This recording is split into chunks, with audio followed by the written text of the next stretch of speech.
It was August 1999, the last night of summer at the Harrison County Fair in Iowa. Families crowded the rides, children ran between food stalls, and the fairground pulsed with noise and light. In the middle of it all was Jason Miller. He was 17, captain of the high school basketball team, a kid everyone in Millfield seemed to know. That night, Jason was with his girlfriend and a group of friends.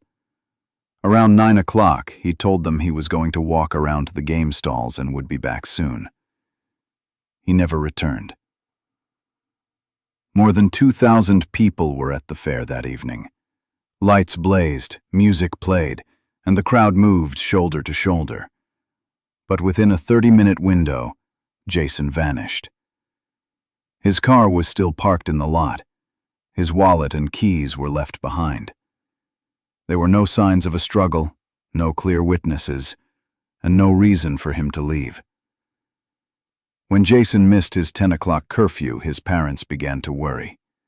They searched the grounds themselves, asking anyone if they had seen him.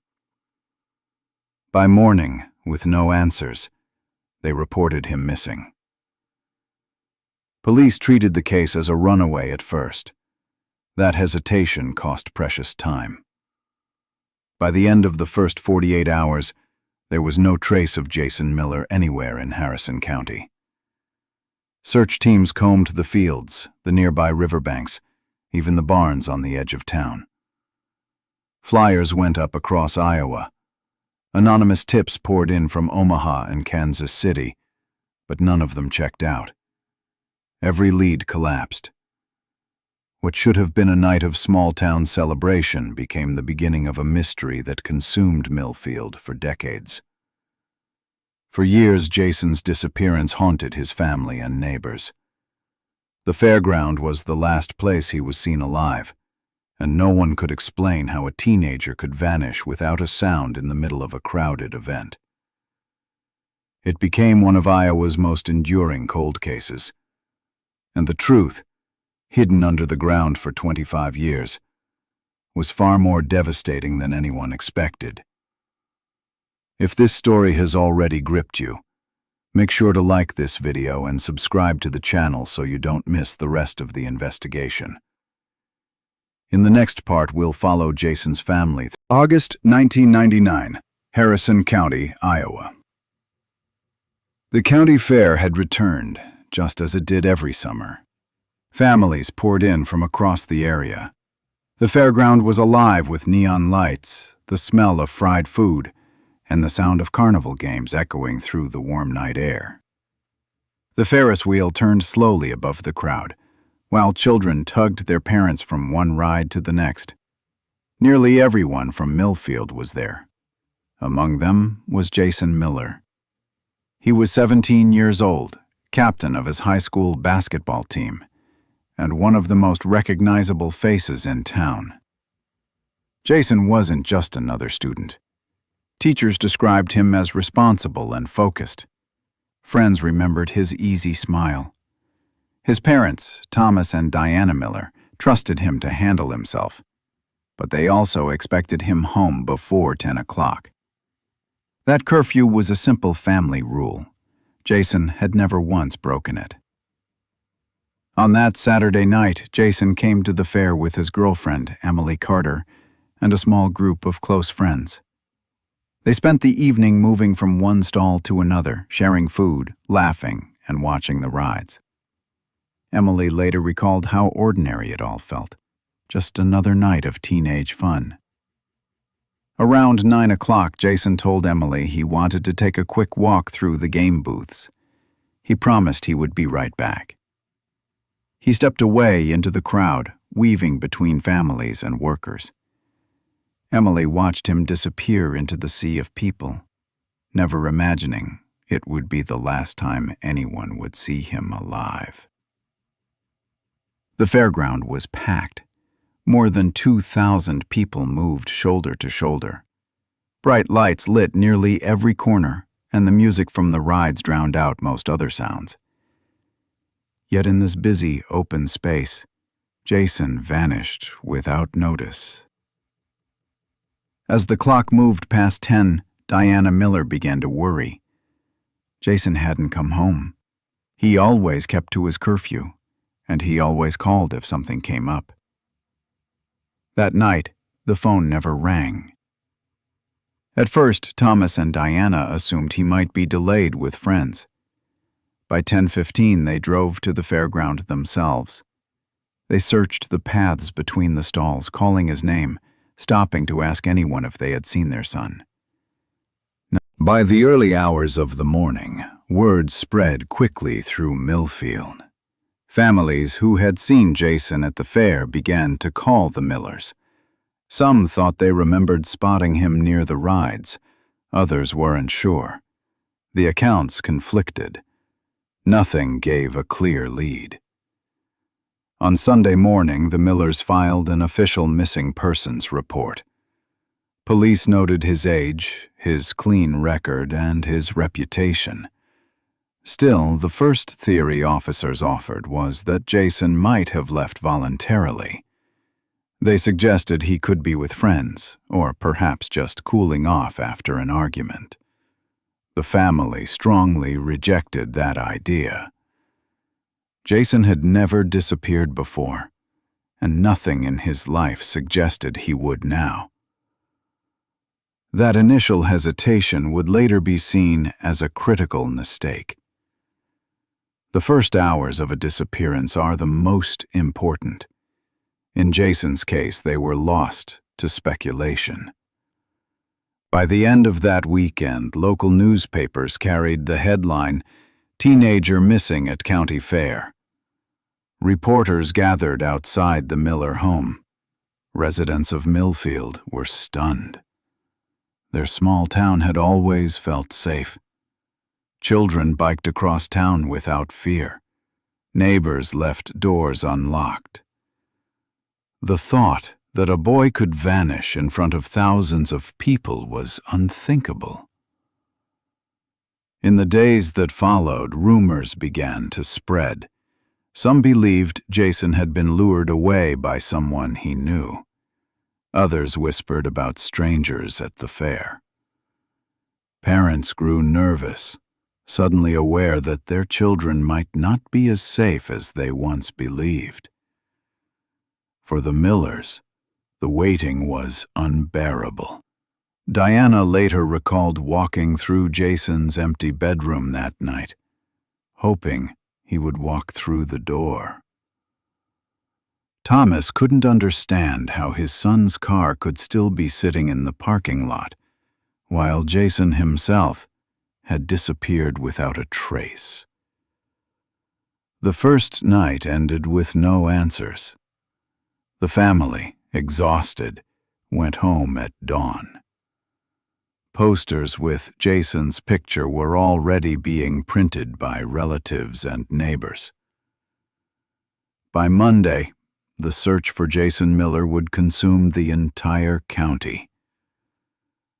But before the search even began, when Jason Miller failed to return home that Saturday night, his parents knew something was wrong. 10 o'clock had come and gone, the usual curfew he never ignored. By 10:15, Diana and Thomas Miller were already back at the fairgrounds, moving quickly through the crowded paths with rising panic. The fair was winding down, but there were still clusters of families and teenagers enjoying the late summer evening. The Millers asked anyone they could find. Some shook their heads. Others thought they might have seen Jason earlier in the night, but no one could confirm when or where he was last spotted. Emily Carter, Jason's 16-year-old girlfriend, was beside herself. She told Diana again and again that Jason had promised to come right back. He had only stepped away to walk through the games. She had expected him to return in minutes. When the Millers heard this, the fear deepened. Jason wasn't the kind of teenager to disappear without a word, especially not with his girlfriend waiting. His closest friends, boys from the basketball team, were equally baffled. They replayed the night for police and family. They had eaten food together, played a few games, walked the midway. Jason had been laughing, relaxed, acting like he always did. No fights, no strange encounters, no one suspicious hovering nearby.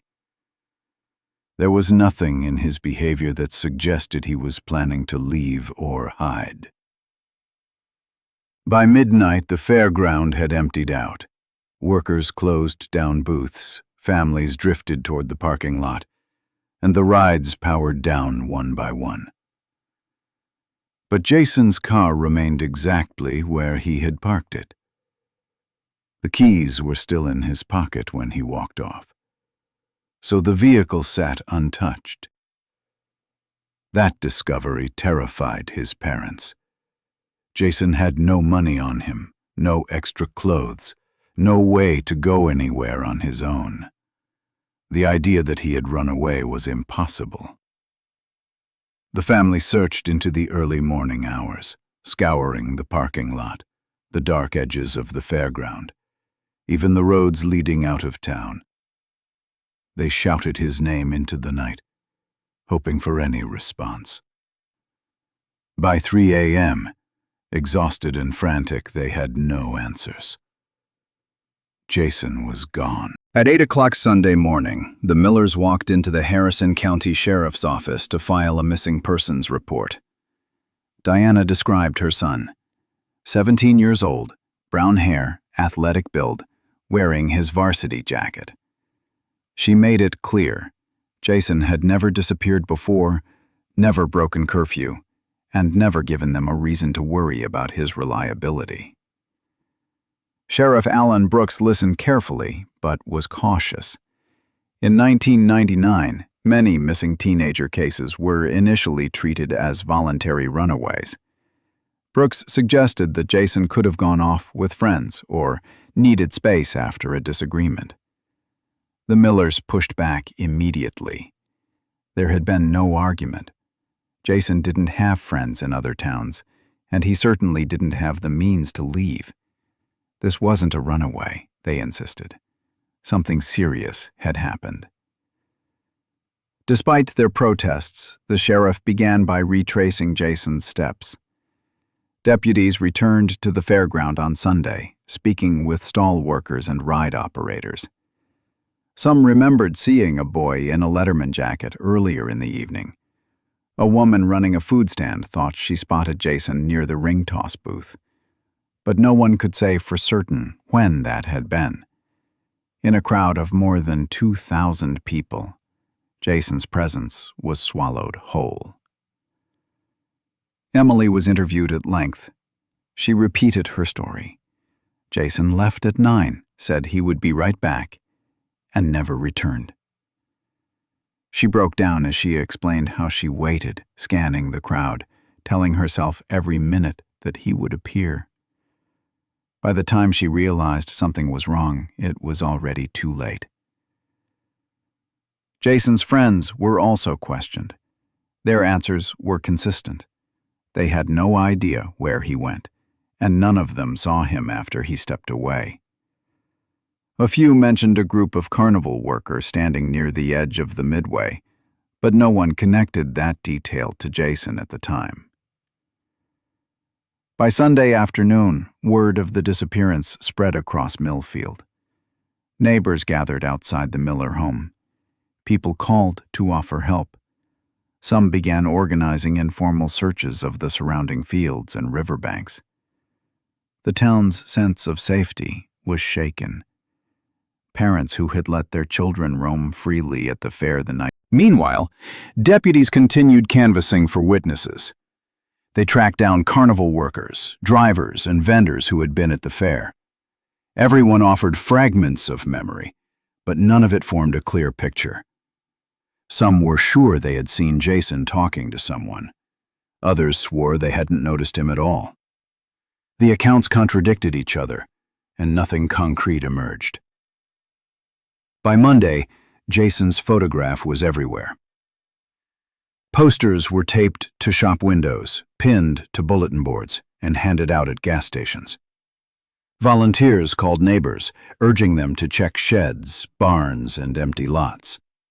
The search was becoming larger by the hour. But behind the growing effort was a gnawing truth. No one had seen Jason leave, and no one had seen him after he walked away. It was as if he had stepped into a gap in time and simply never come back. For investigators, the disappearance made no sense. Jason wasn't troubled, he wasn't running from anything, and he wasn't equipped to vanish. There were no signs of a struggle, no discarded belongings, and no eyewitness who could place him after 9 o'clock. The town was rattled. Millfield was the kind of place where people knew their neighbors, where safety was taken for granted. The fair had always been a celebration of community. Now it was tainted by the absence of one of their own.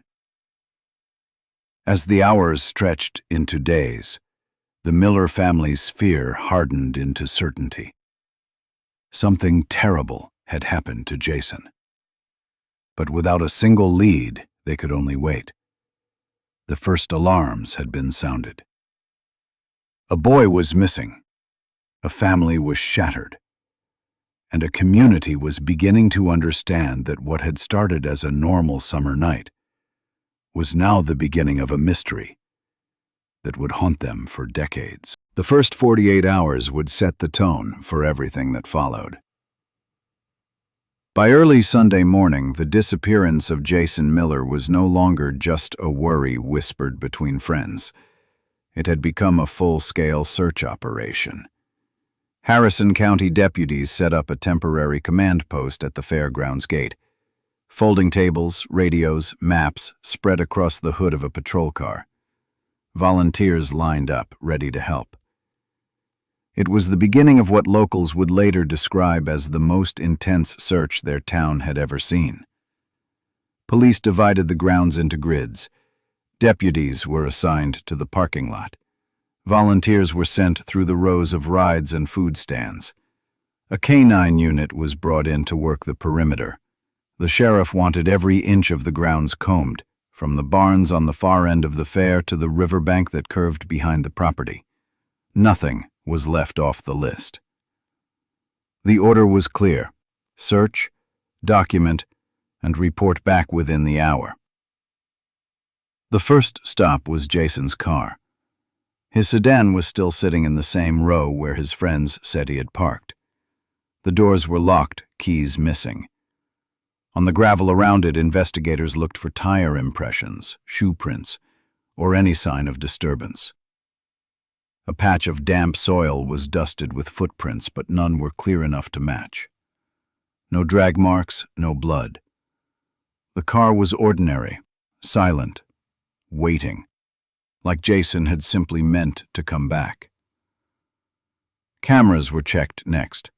It was 1999, and security systems were rare at small-town fairs. Only a single grainy camera covered the main lot. Investigators pulled the tape and scanned the frames from 8:45 to 10:15 p.m. A blur of headlights, shadows moving across the screen. No sign of Jason. No figure in his jacket, no clear image of him leaving the grounds. If he had walked away, the camera missed it. If something had happened near the lot, it left no trace behind. Attention turned back inside the carnival. Officers and volunteers began clearing the areas behind rides and booths. They checked under the bleachers at the demolition derby track. They crawled around the backs of concession trailers. They opened every container and storage unit that could be accessed. Carnival workers were questioned on the spot. The K-9 team worked from Jason's belongings. A jacket from his bedroom was brought in for scent. The dogs were released near the rides and moved quickly through the crowd of smells. At first, they pulled toward the midway, circling a cluster of booths. Then, their trail broke. Handlers reported that the scent dropped off abruptly near the edge of the parking area, close to a row of carnival trucks. It was noted, flagged on the map, and logged with time and wind direction. But without further evidence, it remained just a line on paper. Searchers widened their circle. By Sunday afternoon, teams were combing the riverbank, the drainage ditches, and the thick grass fields outside the fair. Long hooks dragged through shallow water. Flashlights swept through every ditch. At night, spotlights lit up the grounds, turning the fair into a crime scene. Volunteers marked the areas they cleared with fluorescent flyers, trying to keep order in the chaos. Still, there was no sign of Jason. No clothing, no personal items, no blood. Canvassing began in structured waves. First, the inner circle, his girlfriend Emily, and his closest friends. Their accounts were consistent. Jason had left at 9, promising to come back. By 9:30, they were looking for him. None of them reported a fight. None recalled him meeting anyone unusual.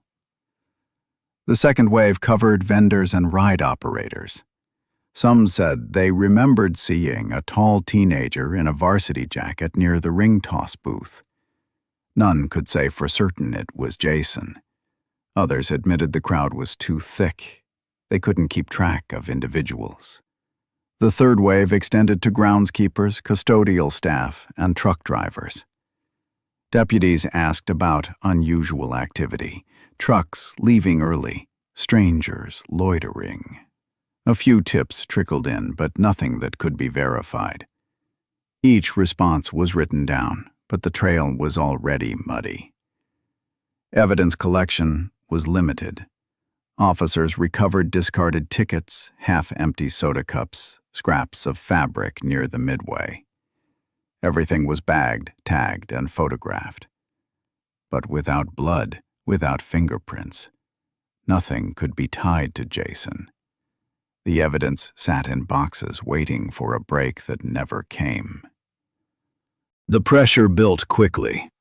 By Monday, posters with Jason's picture were stapled to telephone poles, taped to store windows, pinned on bulletin boards at gas stations and churches. Neighbors joined the search, walking fields during the day and returning home only when deputies told them to stop at night. The town was consumed. Every conversation at the diner, every Sunday service, every small gathering returned to the same question. Where was Jason Miller? The local paper ran the headline on its front page, "Teenager Missing at County Fair." Radio stations repeated the description every hour. 17 years old, brown hair, varsity jacket, last seen Saturday night. His name was everywhere, and yet there was still no trace of him. By late Monday, a preliminary timeline was drawn. At 8:40 p.m., Jason was with friends. At 9 o'clock, he said he was taking a quick walk. Between 9:10 and 9:20, a few witnesses thought they saw someone in a similar jacket near the ring toss booth. At 9:32, his friends realized he hadn't come back. After that, silence. No confirmed sightings, no confirmed movements. He simply vanished within a 32-minute window. No one could explain how. Investigators faced immediate roadblocks. The technology of 1999 offered little help. Cameras were poor, coverage was sparse, and images were grainy. The fair's size and the heavy crowd created noise in the witness accounts.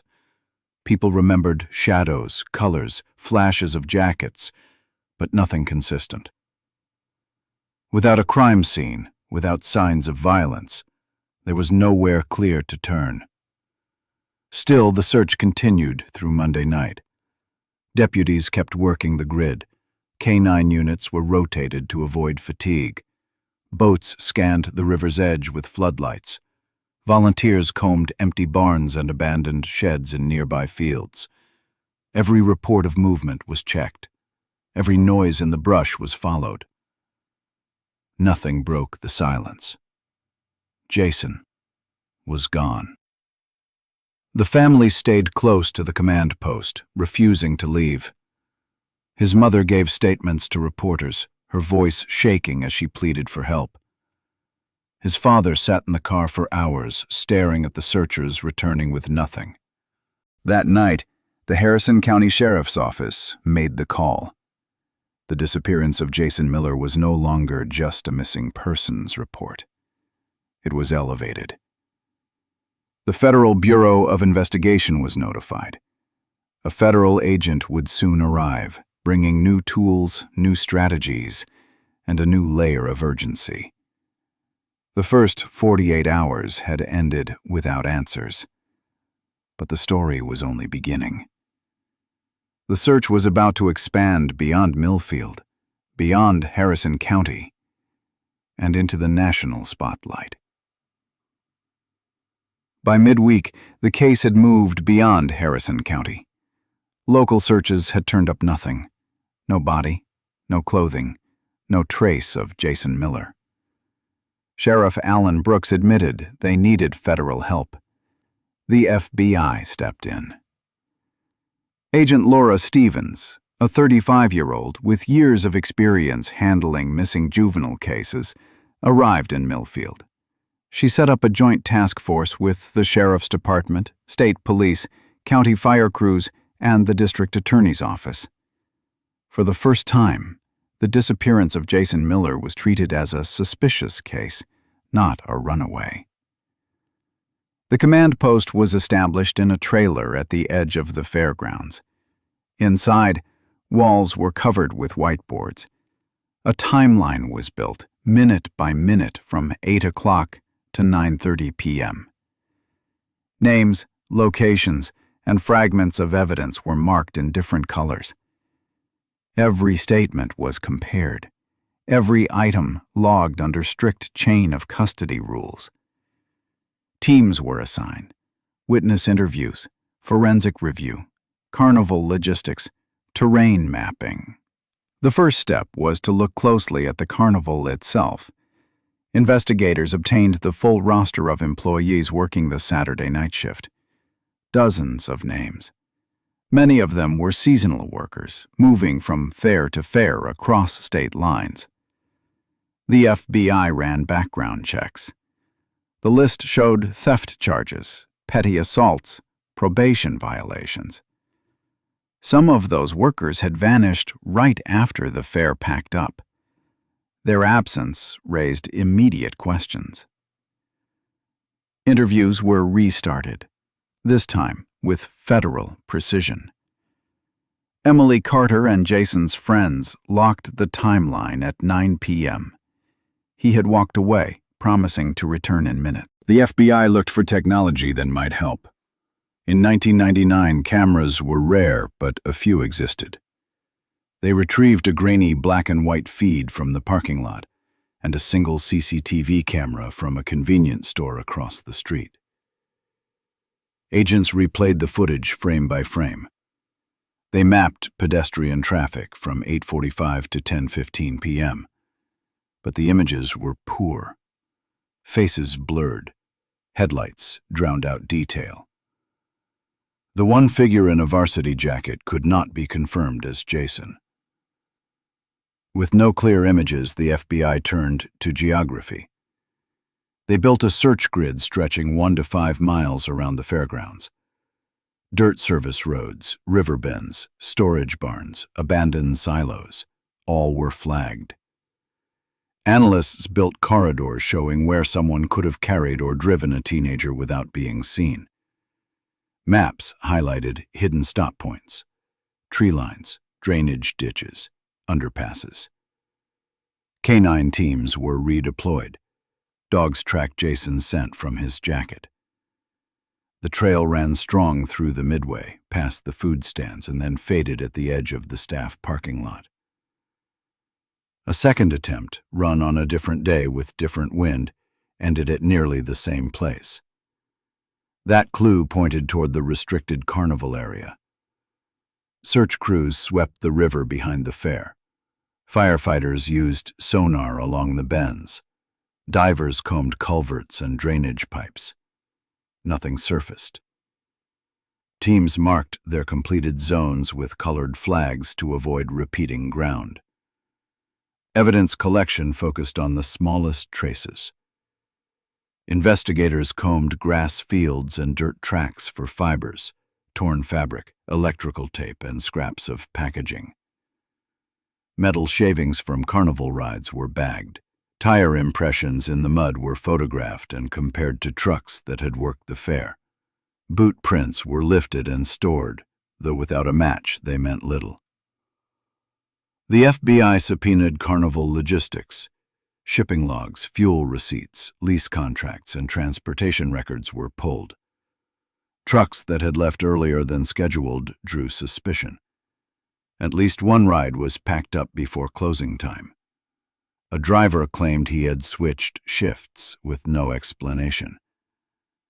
Each anomaly was flagged for deeper review.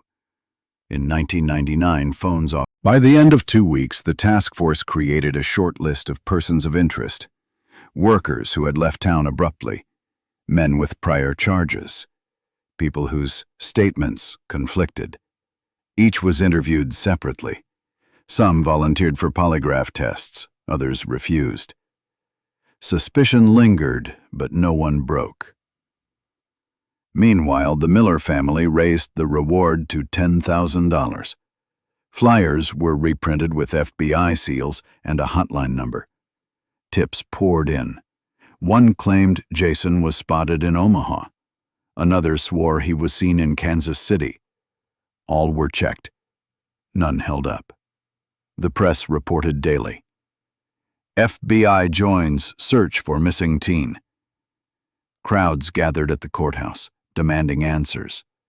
Families brought in photographs they had taken at the fair, hoping to capture Jason in the background. The images showed lights, rides, strangers smiling, but never Jason. Despite the manpower, the interviews, the searches, and the federal expertise, there was no hard evidence. No weapon, no body, no eyewitness who could stand firm under scrutiny. The cameras were too weak, the memories too clouded, the physical trail too faint. The FBI admitted they had hit a wall. The case stayed open, but momentum slowed. Investigators had narrowed their focus to a cluster of carnival employees, but by the time warrants were considered, those workers were scattered across state lines. Without proof, no charges could stick. By the end of 1999, the case was reclassified. Jason Miller's disappearance was now a cold case. The trail had gone quiet. The search had reached the limit of what the technology and resources of that year could deliver. For the Miller family, it meant waiting. For the community, it meant carrying a mystery that seemed unsolvable. And for investigators, it meant filing away a case that had consumed thousands of hours, but yielded almost nothing. The story of Jason Miller moved into a long silence. 2 decades of silence. Until the ground itself gave up a secret, years later, when a buried object forced the past back into the present. By the end of 1999, the file was moved to the county. From 2000 to 2005, searches returned in cycles.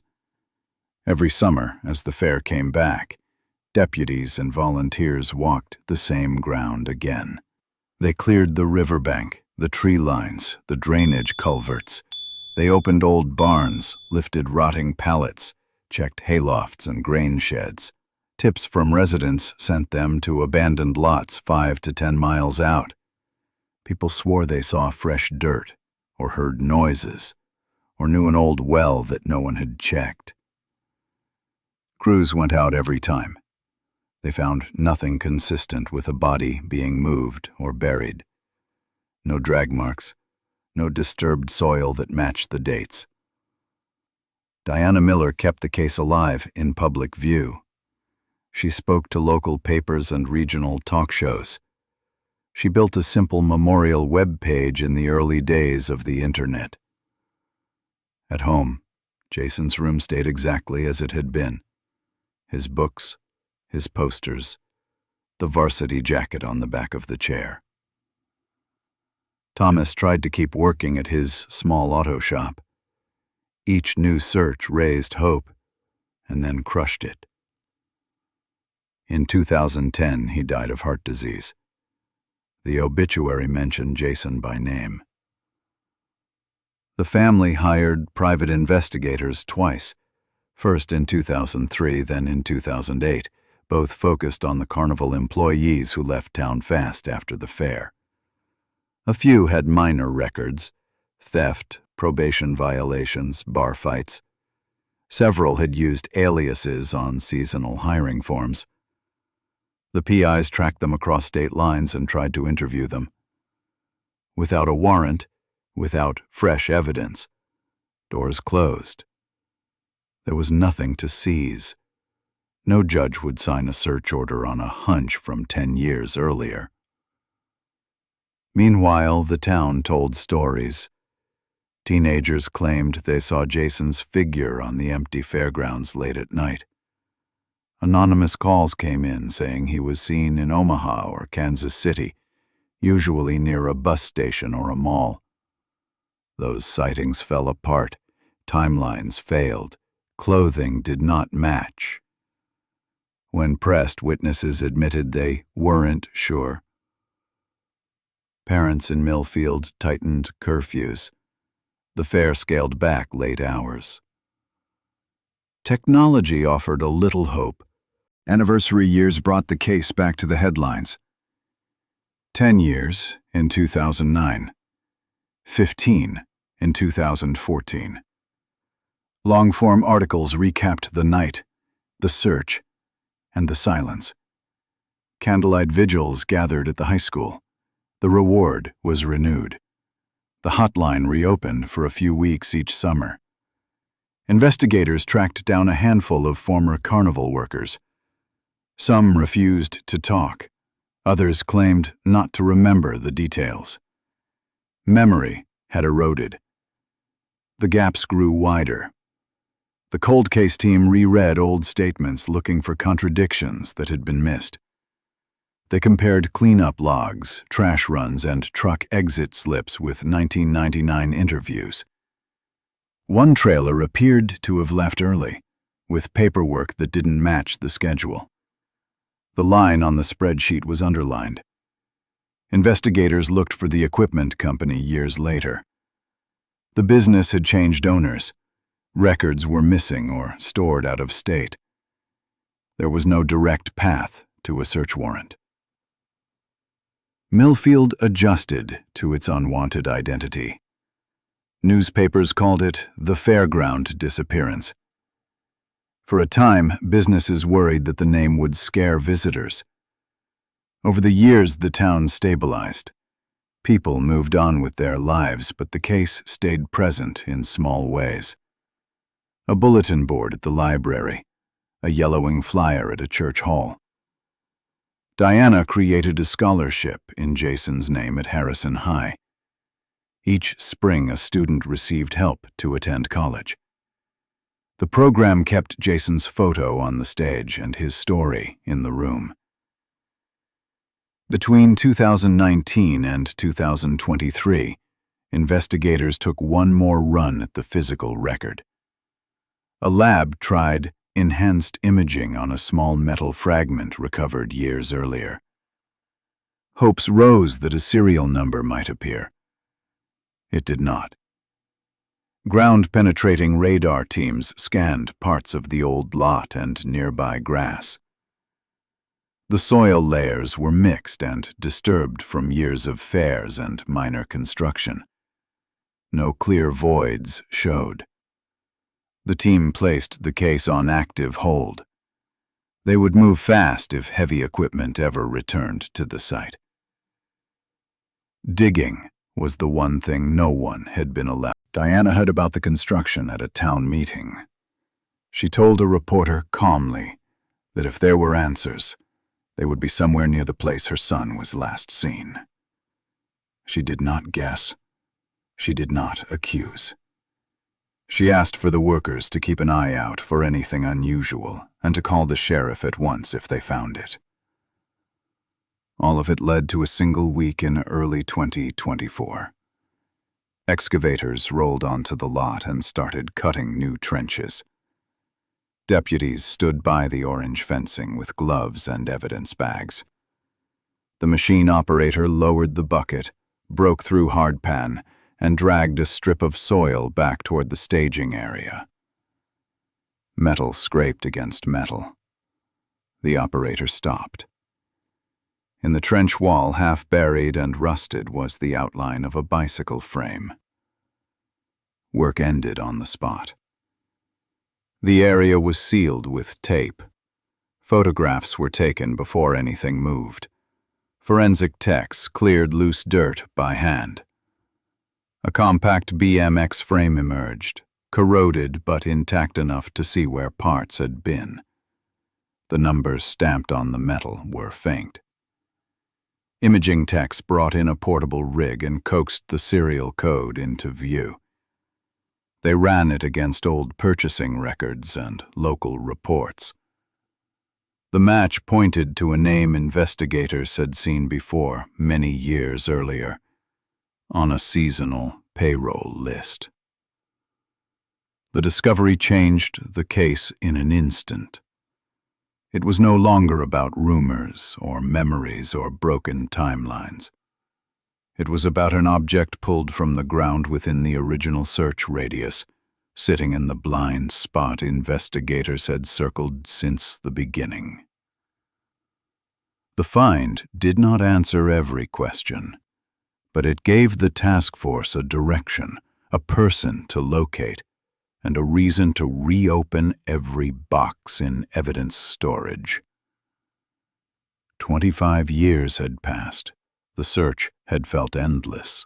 The file had gathered dust and then been cleaned and then put back again. Now, the dirt itself had delivered something solid. A piece of metal that did not belong under a parking lot.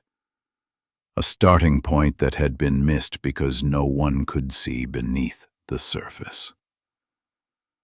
What followed would move quickly. Patrol cars pulled up. Deputies set a perimeter with tape and cones. The foreman gave a short statement, then stepped back. Crime scene techs photographed the trench from every angle, logged GPS coordinates, and measured depth from the surface. The backhoe was powered down and marked. The order was simple. No one re-enters the trench until the cold case team arrives. The tent went up to block wind and curious eyes. Inside, gloves, tweezers, and paper envelopes were laid out. The lead tech ran through chain of custody forms and assigned roles. One person would call out items. One would bag and seal. One would sketch the grid. The trench was divided into 1-meter squares. Lights were fixed on stands to keep shadows off the walls. They started by clearing the loose soil. Hand trowels, soft brushes. The shape in the wall sharpened. A bicycle frame, compact and low, emerged from rust and clay. It was a BMX. The top tube was crushed inward at a shallow angle. The down tube held together but flaked. Both wheels were gone. The fork remained. A short seat post poked from the frame, choked with packed dirt. The team took photographs, then sprayed the area lightly to bind the dust, and worked the metal free with minimal force. The frame was lifted onto a clean tarp and tagged. Every handful of soil from the void was sifted. A plastic cap clinked into the tray. 2 corroded bolts followed. A sliver of paint, blue or black under rust, stuck to the magnet. Near the pocket where the bottom bracket had been, the tech found a clump of dried mud with pale strands threaded through it. It went straight into its own envelope, labeled with time, grid square, and depth. The BMX frame got its own table under the tent. A swab passed across the seat tube and the inner fork crown. A second swab traced the crushed top tube, where metal had bent under force. The tech searched for the stamped serial number. On this make, it should sit along the bottom bracket shell or the rear dropout. Years of corrosion masked the digits. A side lighting lamp was angled low. Characters began to lift from shadow. Still incomplete. The team brought in a portable imaging rig. It stacked multiple photographs at micro-focus shifts, then enhanced contrast. The number resolved, not perfect, but enough to test. While the imaging finished, a second team widened the excavation in controlled steps. Ground-penetrating radar swept the surrounding area. A faint anomaly popped 3 feet away, small and irregular. The square was opened and yielded nothing obvious, just packed gravel from an old resurfacing. Engineers noted the layering. Original soil crushed under a later compacted base. The BMX had sat below both layers, meaning it was buried before the lot was upgraded. That placed the burial closer to Nest 799 than to any recent construction. The lab van confirmed the serial number string. Investigators cross-referenced maker records and distribution logs. The frame belonged to a production run shipped to the region in the late 90s. Sales records, incomplete but serviceable, pointed to a local shop and to a bulk purchase used by Carnival Logistics for staff gear. Paperwork from 1999 tied this batch to a roster that included the name Ryan Cole. The cold case team pulled the boxed personnel file. Seasonal hire, 22 years old at the time. Cash pay with tax forms listing a P.O. box. Notes of a short stint moving equipment and helping close down a game booth. He had left the area the morning after the fair ended. No forwarding address. They went back to the frame. Under the seat cluster, a smear of compact dirt hid thin, short fibers, like brown. On the inner fork crown, a single darker hair was trapped in rust flakes. The items were collected separately. The fibers would go to trace for comparison to preserved clothing from 1999, if any remained. The hair, if viable, could support a mitochondrial DNA comparison to the Miller family reference profile already in CODIS. No one promised results, but the potential was there. A soil sample kit came out next. Plugs were taken from the frame cavities, seat tube, and bottom bracket shell. A control sample was collected a few meters away and another from off-site. Later, a lab would compare mineral content, pollen, and microfauna to confirm whether the soil on the frame was native to this spot and had remained undisturbed for decades. If so, it would argue against the bike being dumped recently to stage the site. The team logged tiny scrapes on the top tube's crushed area, consistent with a blow or heavy pressure before burial. They noted that the frame was placed at an angle and pushed into a shallow pocket, not simply dropped. Depth measurement suggested a hurried hand dig, then backfill, then later a compacted layer from resurfacing. The conclusion was plain. Someone who understood the back lot used a quiet edge of the truck area to hide the bike. From the tent, the task force moved to paper and law.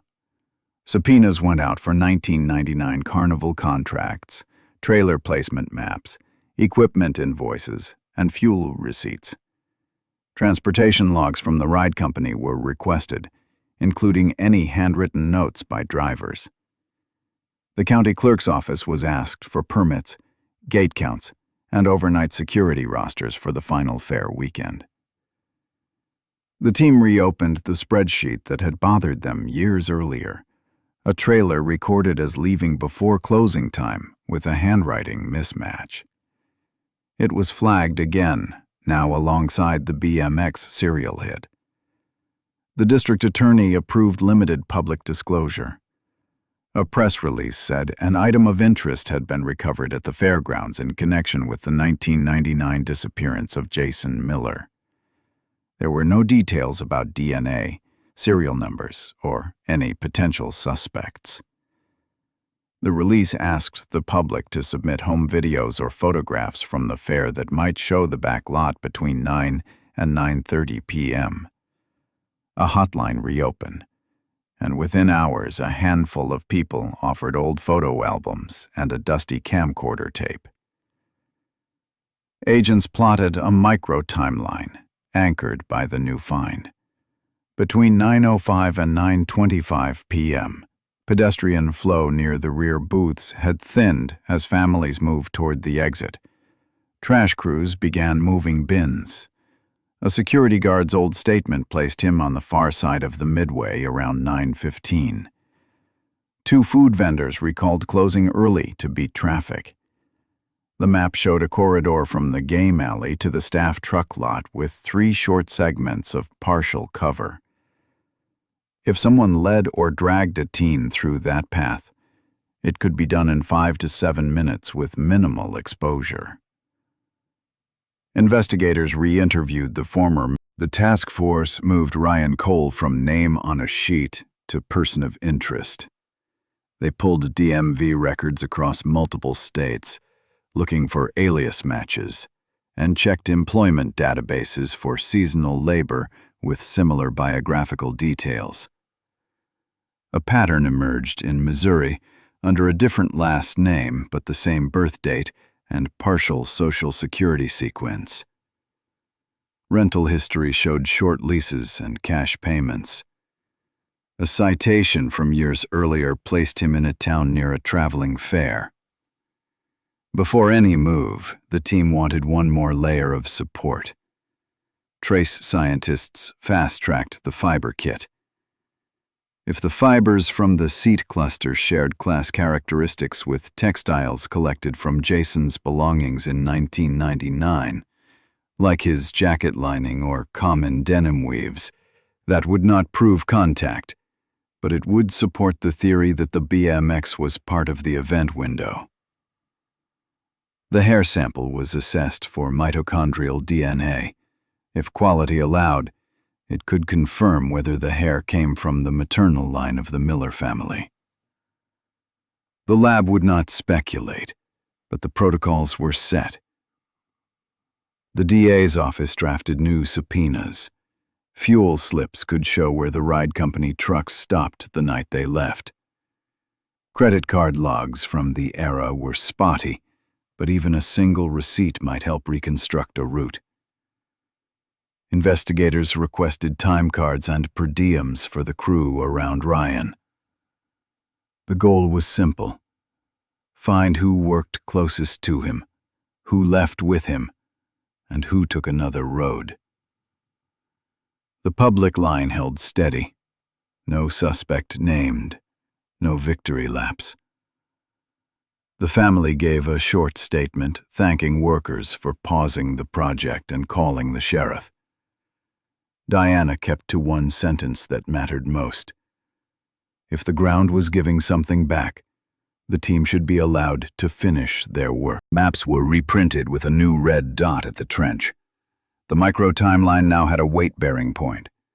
You could trace it from the last sighting near the games, through the dark corridor, to the backlot where the K9 scent had failed in 1999, and now to the exact square where the BMX lay. The path was not proven, but for the first time in 25 years, it felt traceable. Within days, investigators prepared to travel. One team would go after former co-workers who had scattered over the years. They would be interviewed separately, with specific questions about closing times, trailer moves, and any missing gear. Another team would verify the Missouri lead and build a quiet plan for contact. The evidence would set the tone: serial number, purchase records, a buried frame from the fairground. The outline of a 5 to 7 minute window that had always been there, waiting. When the bucket scraped metal, the case changed. A rusted BMX pulled from the wall of a trench turned rumor into direction. It tied the blind spot on the map to a real object with a number and a name. The silence that had held for a quarter century began to crack. And the man who left town the morning after the fair now had questions to answer. They start with the paper trail. DMV hits tied to a birth date and a partial Social Security number from the old carnival payroll. The name doesn't match, but the numbers do. In Missouri, a man is renting a small place in cash and working nights under an alias. The task force builds a quiet picture. When he leaves, where he goes, who he sees. They map the commute, the grocery runs, the bar on Thursdays, the long gaps after midnight. When the case file stacks high enough, BMX serial recovery, the 1999 pay stubs, the blind spot behind the trailers, the micro debris from the frame. They move. A judge signs a felony warrant at dawn. The team goes in before the neighborhood wakes. He steps outside in a work jacket and sees unmarked cars. They seize his phone, his boots, the truck he keeps spotless. They cuff him without a struggle.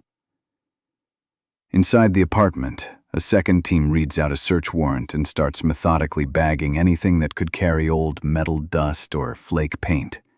Tool rolls, a folding knife, a bucket with rust rings, a jacket with worn cuffs. They take the computer tower and a box of paperwork he has moved from place to place for years. At the station, they roll his prints, take a buccal swab, photograph his hands and forearms, and log each step. Interviews begin in 2 rooms. In one, investigators focus on the fair. What shift did he work? Who set up the game trailers? What time did he break down? In the other, they talk about his life now. Hours, co-workers, pay. They are looking for contradictions he can't reconcile later.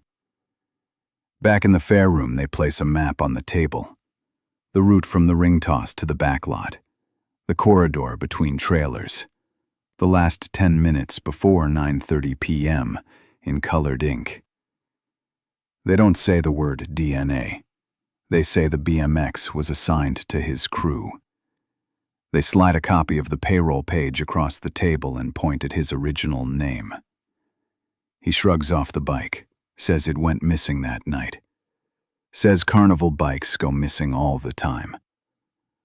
The lead interviewer nods and flips to a photograph of a corroded frame lifted from soil. The numbers on the bottom bracket are faint but visible. The team calls a man in another state. Mark Hoffman has a steady job and a settled life, but he remembers 1999. He is told what cooperation looks like and what a courtroom looks like without it. He agrees to talk. He put in long hours at the fair. He remembers a short argument behind the games, raised voices, a metallic crack. He says he saw someone pull a body. He hesitates on the word. No, a person. By the arms, toward the back lot. He describes a shovel, a pallet, a rough rectangle below the line of parked trailers. He sketches where it was. The sketch matches the coordinates from the 2024 excavation within a few feet. The lab starts reporting in phases. A mitochondrial DNA profile from a hair retrieved beneath the BMX seat is consistent with the maternal line provided by the family years ago. Not the full answer, but statistically powerful. Fibers trapped in compacted soil show a weave and dye recipe used in late 1990s varsity jackets. Microscopic metal and paint fragments from the frame match the alloy blend and protective coating used on carnival equipment purchased by the same contractor in that period. The team does not stack conclusions. They line up facts in order and leave gaps to be filled by his own words. They return to the room with 3 pillars. The serial number ties the bike to his crew. The mtDNA ties the bike to the teenager who vanished. The witness places him with the bike and with the back lot that night. They do not accuse him of murder. They lay out a choice. He can explain what happened and face the charges that follow from a fatal struggle and a cover-up.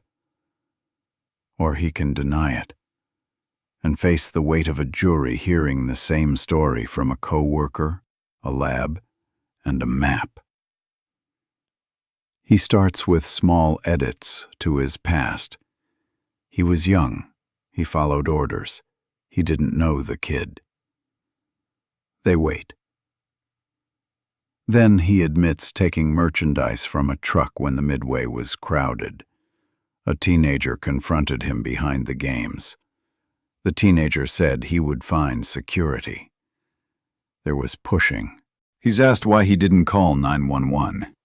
He has no good answer. The room is silent long enough to make that clear. He is asked to walk the ground with them. He agrees, under counsel. The fairgrounds are mostly empty on a weekday morning. He points out a dark cut between the tilt-a-whirl trailer and the prize shed.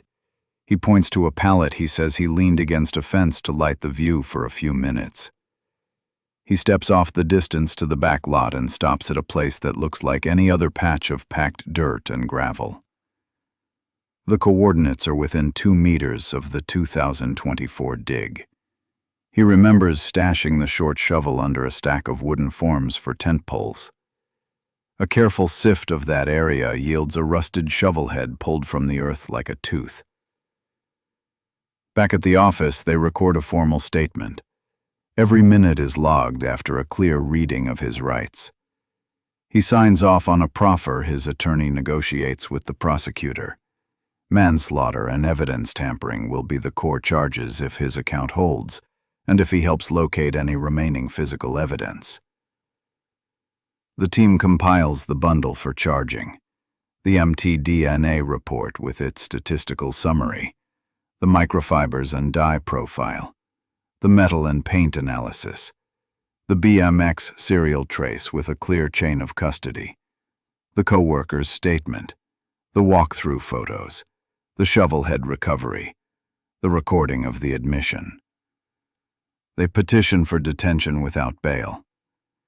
He has already shown he can leave a state and build a new name. The judge agrees.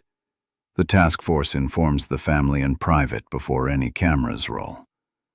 They do not use legal jargon. They say there has been a breakthrough.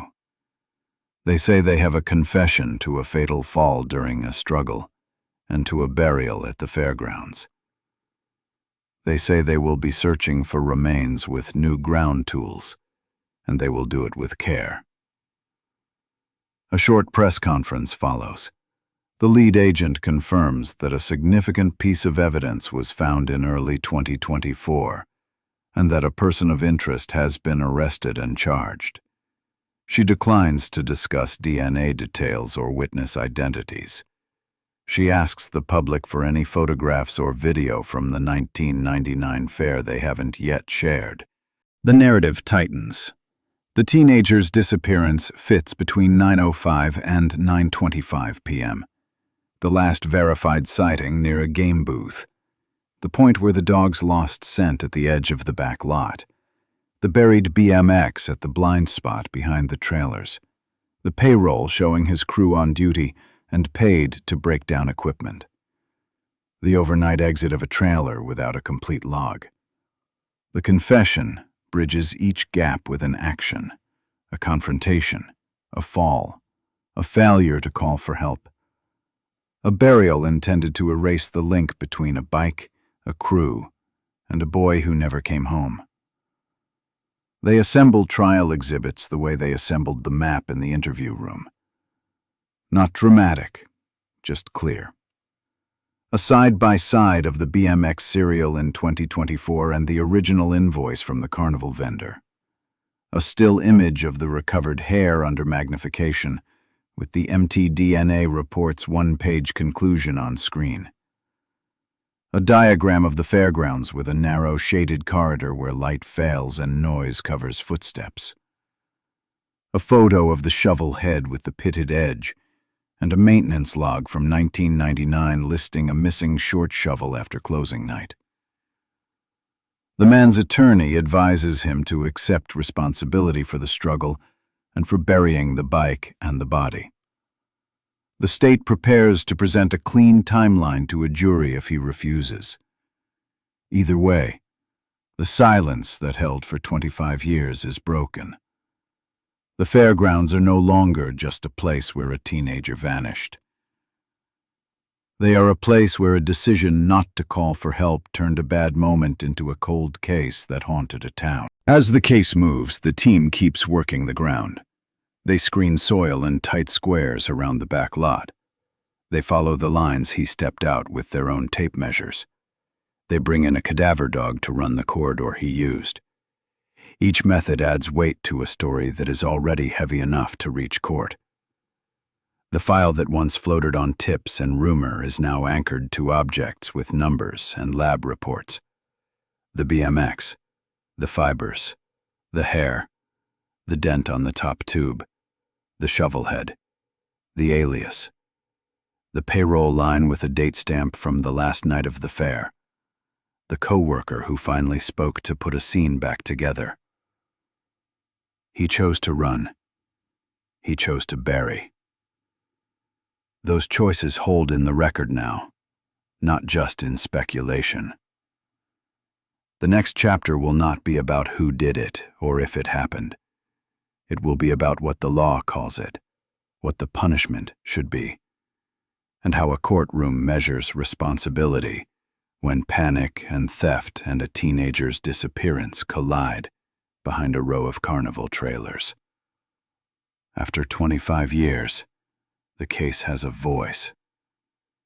It speaks in lab terms and timestamps, in a line drawn from a ring toss booth to a back lot, in a confession recorded without raised voices. The court will hear it next. The jury will sit through the minutes that matter, one by one, until the back lot is no longer a blank space on an old map, and the disappearance is no longer just a headline. The case moves from a quiet file to a packed courtroom. The charge sheet is simple and heavy. Manslaughter and evidence tampering. The story the indictment tells is plain. A confrontation behind the fairground trailers. A fall. A head hitting steel. A breath still present. No call to 911. A hurried burial with a BMX. A life hidden, and a town left with questions. The aggravators sit on the record. Flight across state lines. An alias. Years of avoiding contact with police. Pre-trial starts with bail. Prosecutors ask for no bail. They cite the alias, the move to another. The prosecution frames its case along three lines that meet at one point. First, the BMX serial number and payroll records connect the bicycle to the defendant's work crew at the carnival in 1999. Second, the forensic findings link hair and microfibers on that frame to the missing teenager and the clothing described by friends that night. Third, a co-worker places the defendant behind the trailers during the critical window and describes the brief, sharp sequence that follows. The state repeats one idea. Not calling for help turned a survivable injury into a death and a disappearance. They chart a minute-by-minute timeline from 9:05 to 9:25 p.m. They mark the camera blind spots around the back lot. They show the corridor where a body could be moved in minutes. The defense stakes its ground on accident and panic. They say the fall was not intended. They argue the defendant was young, scared, and made terrible choices. They press the limits of mtDNA, which tracks maternal line rather than individual identity. They press the quality of late 90s CCTV. They press memory decay after 25 years, especially for a cooperating witness who hopes for leniency. They separate roles. If a co-worker handled anything after the fall, who actually did what? Jury selection is slow and careful. Potential jurors talk about cold cases, about their feelings when a young person goes missing, about the fairgrounds they grew up visiting. Anyone with direct ties to the carnival, the school, or the sheriff's office is excused. 12 are seated with 2 alternates. They agree to judge only what is shown in court. Openings are short.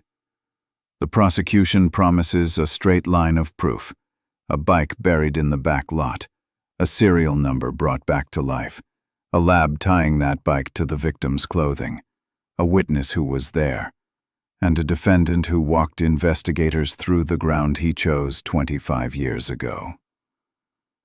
The defense calls it a tragic accident. They say the case relies on old memories, indirect DNA, and the word of a man who wants a deal. The state calls the 2024 scene investigator first. Jurors see photos of the dig, flags in the dirt. He's asked why he didn't call 911. He has no good answer. The room is silent long enough to make that clear. He is asked to walk the ground with them. He agrees, under counsel. The fairgrounds are mostly empty on a weekday morning. He points out a dark cut between the tilt-a-whirl trailer and the prize shed. He points to a pallet he says he leaned against a fence to light the view for a few minutes. He steps off the distance to the back lot and stops at a place that looks like any other patch of packed dirt and gravel.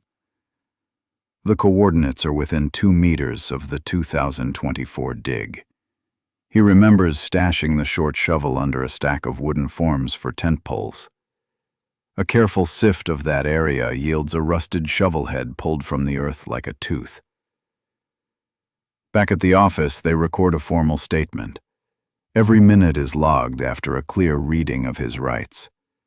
He signs off on a proffer his attorney negotiates with the prosecutor. Manslaughter and evidence tampering will be the core charges if his account holds, and if he helps locate any remaining physical evidence.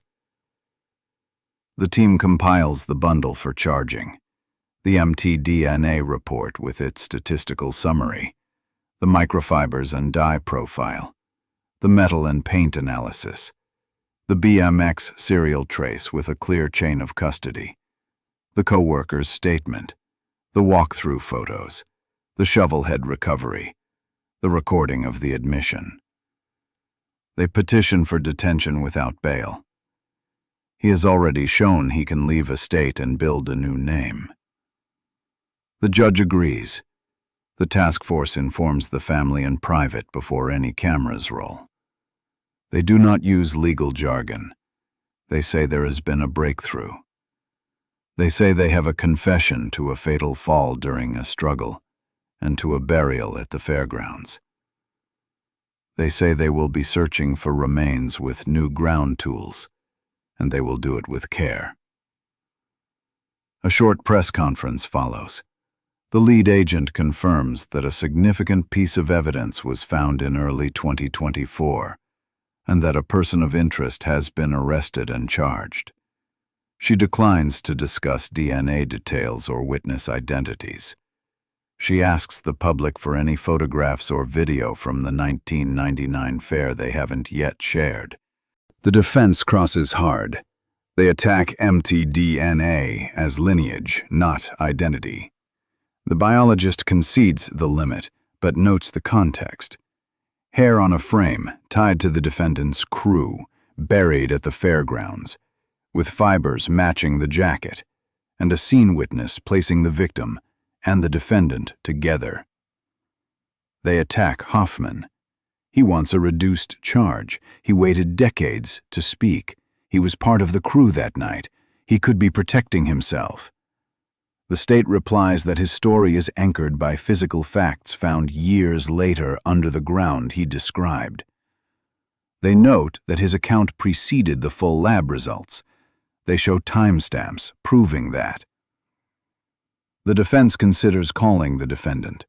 The risk is obvious. If he takes the stand, the prosecution will ask the 2 questions that cut through everything.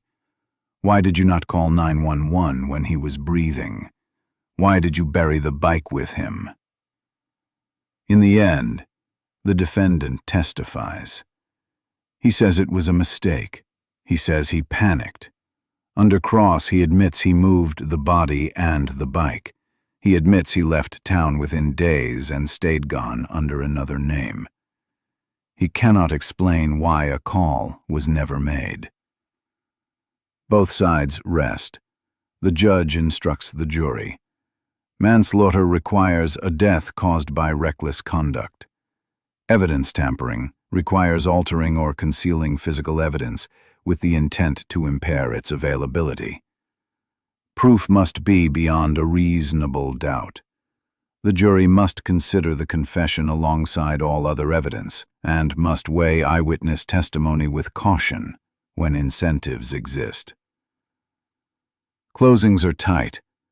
The prosecution repeats the 3 lines of proof and how they meet. The BMX serial leads to the defendant's crew. The mtDNA and fibers lead to the victim. The witness leads to the place and the act. The dents on the frame show impact before burial. The walkthrough shows knowledge of the hidden spot. The failure to call for help shows recklessness. The burial shows intent to hide evidence. The defense warns against filling gaps with feelings. The cameras did not catch the fall. The DNA is lineage, not identity. The memory of a co-worker is a deal. Sentencing takes place weeks later. The prosecution asks for a term near 25 years, pointing to the concealment, the alias, and the harm done by a quarter-century of silence. The defense asks for less, calling it a panicked young man's mistake. The court reviews victim impact statements, the pre-sentence report, and the law's ranges. The judge notes 3 facts. A teenager was still breathing. The defendant chose not to call. The defendant buried a body and walked away. The sentence is imposed, a lengthy prison term consistent with the state's recommendation. Victim impact statements enter the record. They are brief and plain. The family describes years without answers and a room kept as it was. They ask the court to recognize the damage done by delay. The judge thanks them for their restraint and places their words in the file. After the verdict, the county holds a short press conference. Officials confirm the conviction and thank residents who turned in old photos and tapes from 1999.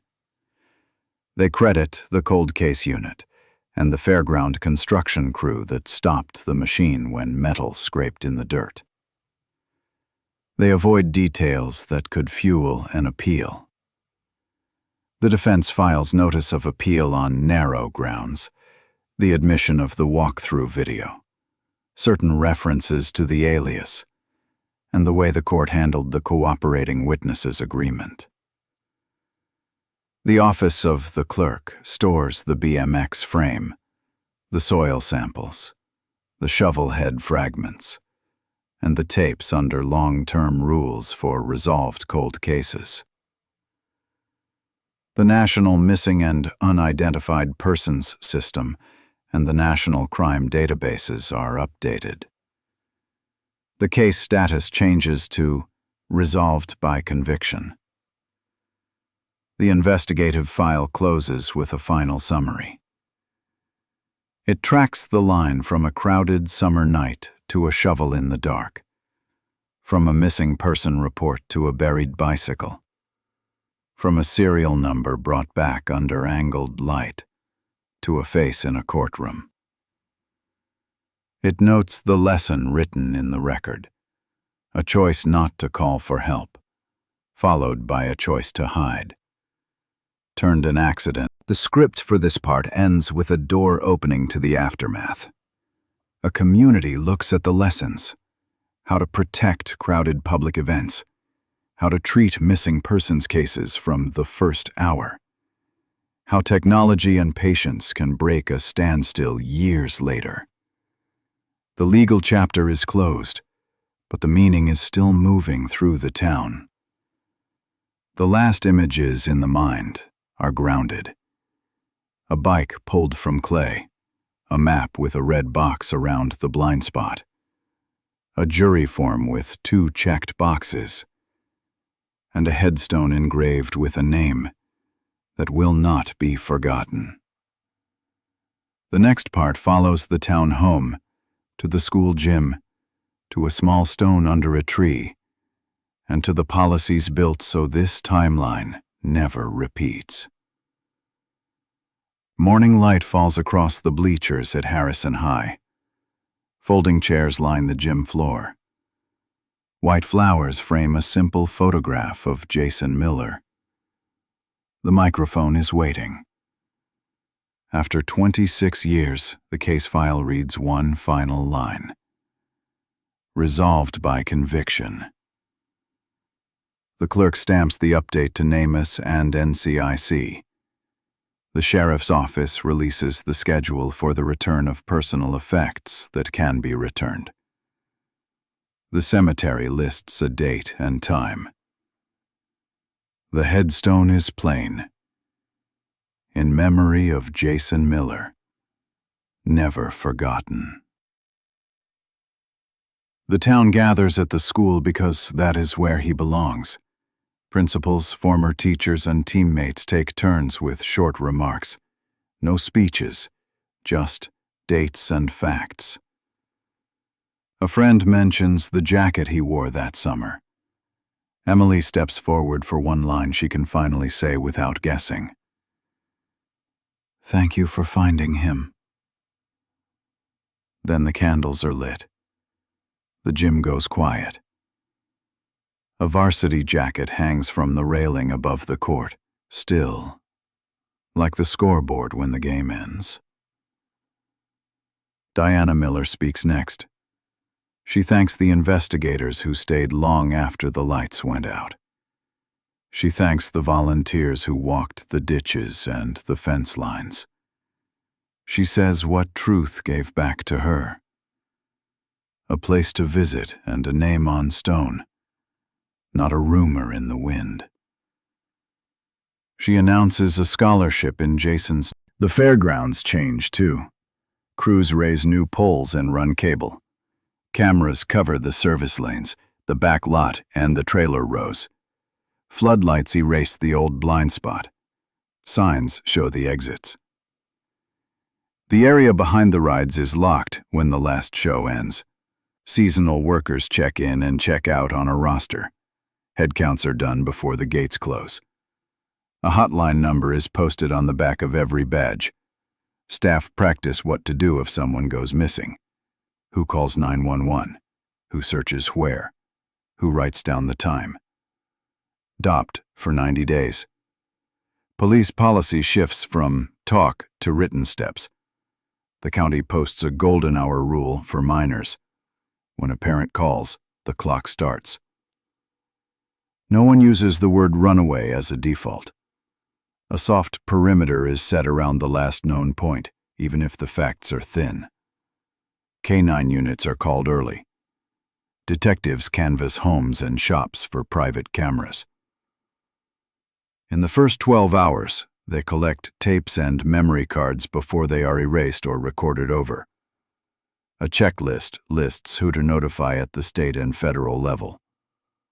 Training includes crowd interviews, bias awareness, and rumor control. It repeats every year. The lab explains how the 21st century helped solve a problem born in the 20th. Imaging restored a serial number from a rusted frame. Paint and metal flakes tied an object to equipment from a specific vendor and year. Microfibers matched a weave used in late 1990s varsity jackets. Mitochondrial DNA linked a hair to a maternal line. These tools did not invent an answer. They worked because a physical object survived in the ground, and because evidence from 1999 was sealed, labeled, and preserved. Technology needs an anchor. Chain of custody matters even when years pass and people retire. The town museum plans a small exhibit, not a spectacle. A map of the 1999 fairgrounds with the old blind spot shaded. A quiet timeline from 8:45 to 10:15 p.m. Photos from the 2024 excavation when the BMX frame came up from the dirt. A blurred image of the revived serial number. A single case file. Some questions are closed. Investigators can now draw the line between 9:05 and 9:25 p.m.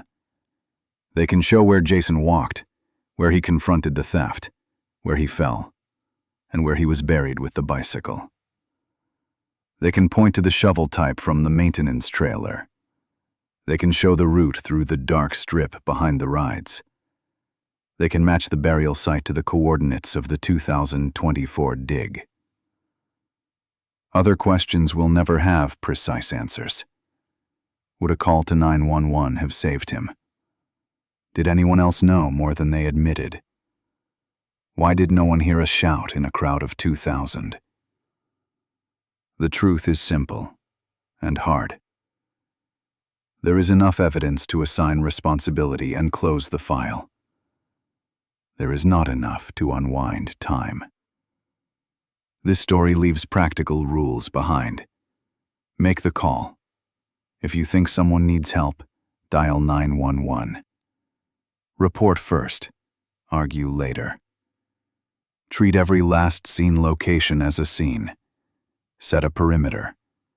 Write down the time. Ask for cameras from nearby homes and businesses before data is lost. Keep what you collect. Label it. Store it.